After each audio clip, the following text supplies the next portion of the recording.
بسم الله الرحمن الرحيم ثم الصلاة والسلام على أشرف المرسلين محمد بن عبد الله صلوات الله وسلامه عليه وبعد نقرأ فرايرو حديث يتجند كبيرا نتوجه نياكو حديث يفا ويشتيبا عن النواس بن سمعان ويشتيبا صحابي الجليل أبدا نتجهز حديث قامانتينو عن النواس بن سمعان رضي الله عنه عن الرسول صلى الله عليه وسلم قال البر حسن الخلق والإثم ما حاك في نفسك وكرهت أن يطلع عليه الناس. أبدا أنغا تجهز حديث رواه مسلم. أبدا أنغا تجهز حديث ناتو مانتينو البر حسن الخلق. حسن الخلق nti obulungi kwe kuberanga weiso obulungi. Kwe kuberanga weiso obulungi naberanga kintu kyali umuman lafdhu yajjange umum ngokweiso obulungi kusingiramu ebintu bingi nnyo kweiso obulungi eri abantu eri ebisolo eri buli muntu yenna abemirirwano banganda abaana bato bantu bakulu kuberanga kuyisa bulungi. Ayi naberanga tutegeeza ati wal ithm n'ekintu kyonna twanditaminze oba kitwandiyise nti oba ensobi yonna oba ekintu ekikyamu kyonna naberanga tutegeeza natugamba nti ma haka fi nafsik kintu kyonna kyokola oba kyoyinza okubeera ng'okola naye nga naawe ma haka fi nafsik nga naawe mu mutima gwo oba mu mwoyo gwo muli okiwulira nti kikoze eki kikusigaddemu nga kikyazunga muli eri naye nga naawe towulira nti oba okoze ekintu kiki kirungi. N'agamba nti nno ekyokubiri okutegeera ku kintu ekyo n'agamba nti wakarihta an yattali'a alayhi nnaasu era n'obeera nga naawe mu butuufu bw'okikola otamwa oba waditidde okubeera ng'ekintu ekyo kyeyoleka eri abantu. Nti tukola ebintu bingi nnyo by'oyinza okubeera ng'okola mu mbeera ennungi abantu ne basiima.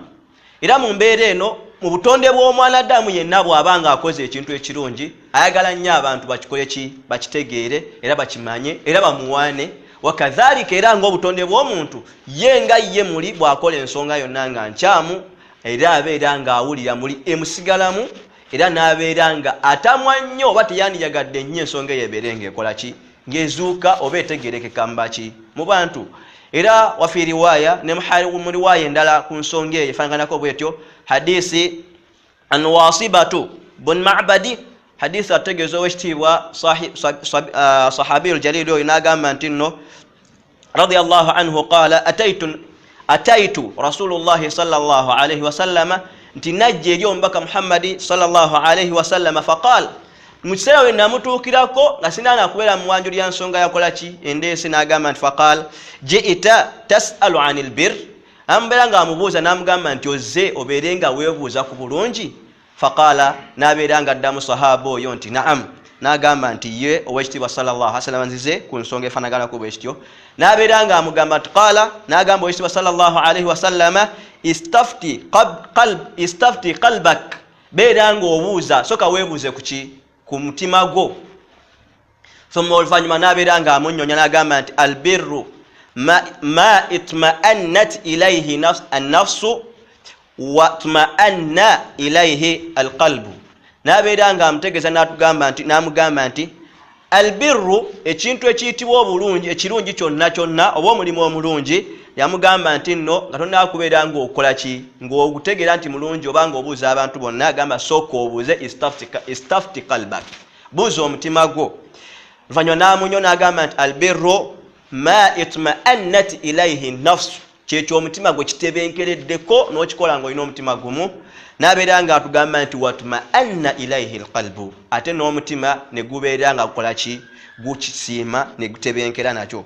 N'amugamba nti ate era wal ithmu n'ezambi lyonna oba ensonga yonna enkyamu oba ekyomulimu gwonna omukyamu ma haaka fi nafsi gwego ogubeera nga gukola ki era gwetolamu ogusigala mu mutima nga oba nafsi omutima wal qalbu bigezaako okubeera nga bifaanaganya naye nga tijategeeza mu kyo nti mu nafsi yo mu mwoyo gwo oba mu mutima gwo naawe okiwulira nti kisigala kikyabuukabuuka ng'olina okubuusabuusa mu kyo. N'agamba nti waturaddid fi sadr era ne kibeera nga gusigala mu mutima muli mu kifuba kyo ng'owulira gweto yanuga nti ensonga eno mutuufu si nnungi oba si nkyamu naawe n'otoera ng'otegeera nti si ntuufu n'agamba nti nno wa in aftaka nnasa newankubadde abantu banaakuwa advice bagezaako okubeera nga bakuwa ebyokulabira okukubuulirira oba okukuwooyawooya ne babeera nga agamba nti naawe n'owulira nga muli okusinziira ku byokuwadde n'ogenda nabyo naye nga ggwe ekituufu mu mutima gwo okyakirinamu nti mutuufu nakoze ensonga eno nkyamu. Era ku mbeera eyo kyaba tutegeeza agamba nti nno inna alhalala bayin walharama bayin. Mazima omuki ekintu ekiri halal kibeera bayin kyeyolefu ate n'ekiri haram kiri bayin kyeyolefu. Gwe nanyini kukikola otegeererawo nti nkoze ensobi oba nti nkoze ekintu kituufu. N'olwekyo ensonga ezifaanaganako bwezityo oba nga tonnaba kitufuna mu hadithi eno nti omuntu yenna tonnaba kubeera ng'okola omulimu gwonna oba singa oba ng'okoze omulimu gwonna sooka weebuuze ku nafsi yo era weebuuze ku kalbi yo n'omutima gwo. سبحانك اللهم وبحمدك اشهد ان لا اله الا انت استغفرك واتوب اليك. السلام عليكم ورحمه الله وبركاته.